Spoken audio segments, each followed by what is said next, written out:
Hey, so I wanted to talk a bit about utopia, utopian thinking, and the likes. So, utopia is essentially a perfect society. Uh, what we envision of a utopia is that everyone is taken care of. There's no poverty. There's no crime. Uh, Everything is perfect. Everyone has what they want. Everyone is happy. Everyone is healthy. Um, and So the thing is, a lot of people are utopian. They believe that utopia is something to be strived for. And I actually agree. However, everyone who believes this believes their methods are what will bring about the utopia. And of course, then a lot of these utopian thinkers believe that if you disagree with them, you have an alternative uh, idea or conception of what utopia is and how to achieve it. So, first of all, let's address that for a second. Uh, a lot of times, libertarians, in particular, will argue against left-wing utopian thinkers, and they will say, "Well, your utopia is not possible." They will then be accused of being utopian thinkers themselves, and so and this is where like you get that those memes about uh at the perfect anarcho-capitalist utopia or whatever.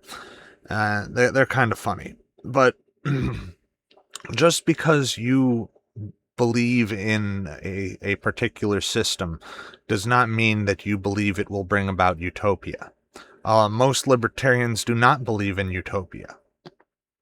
Uh, Most libertarians just believe that a better state of living will be achieved if we enter into a libertarian society.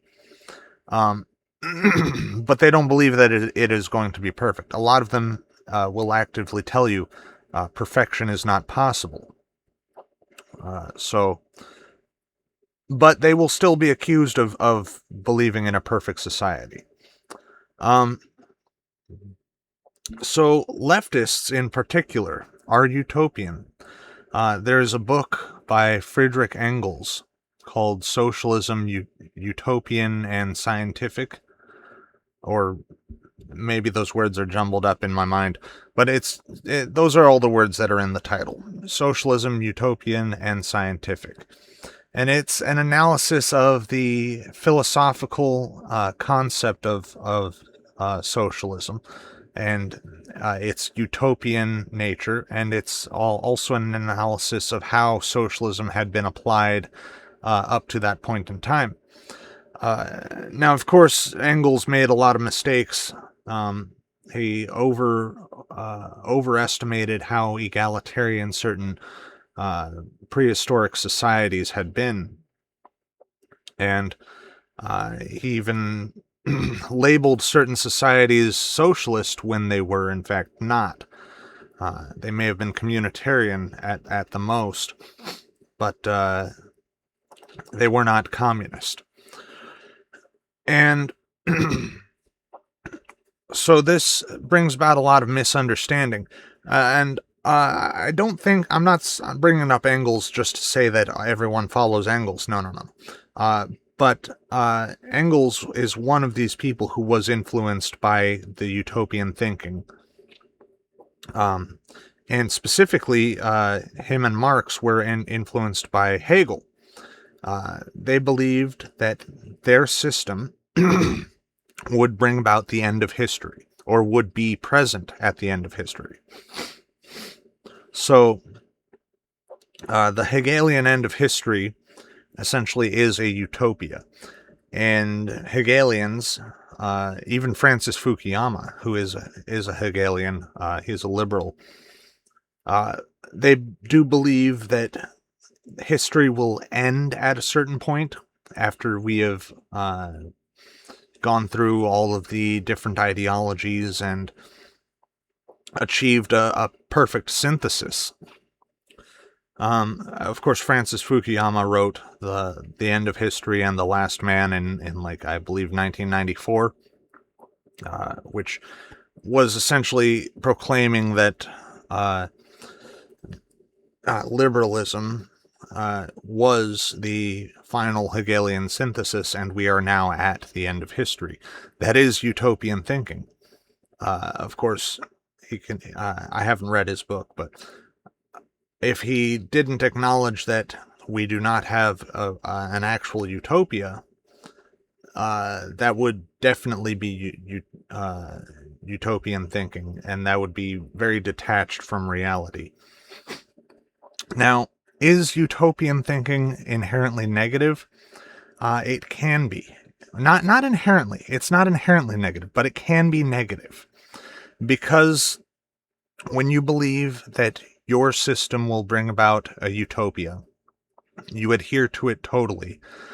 You don't question it. You get very dogmatic and rigid, and you act out on those beliefs. And a lot of cults have done this. A lot of terrorist organizations do this. And of course, we have seen the communists do this. Every time communism has risen, this is what they've done. They have committed horrendous atrocities in the name of utopia. And to them, the ends justify the means.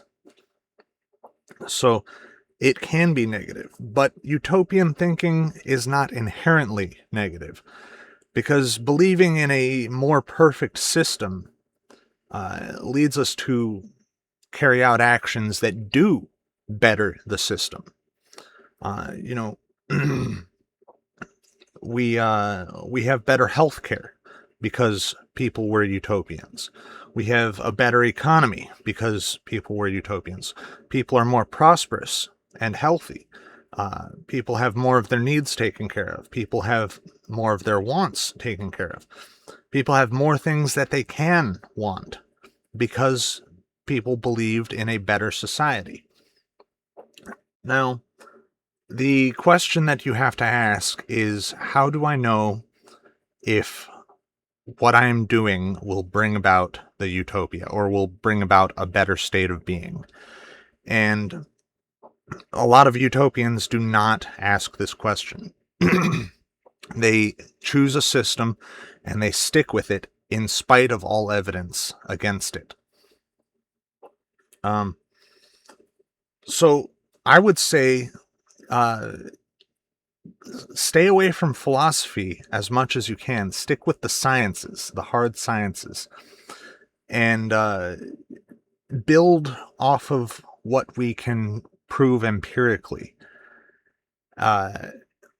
It's okay to philosophize. It's okay to use philosophy as long as you are starting with a solid foundation of empirical data. And if you look at things like I said, healthcare, we philosophize about healthcare, but we build off of empirical data in the healthcare system. We don't just go off willy-nilly and do whatever. We start with what works and we move on from there. We think about what could be from what works, from what absolutely, undeniably works. That's about all. Thank you for watching. Peace.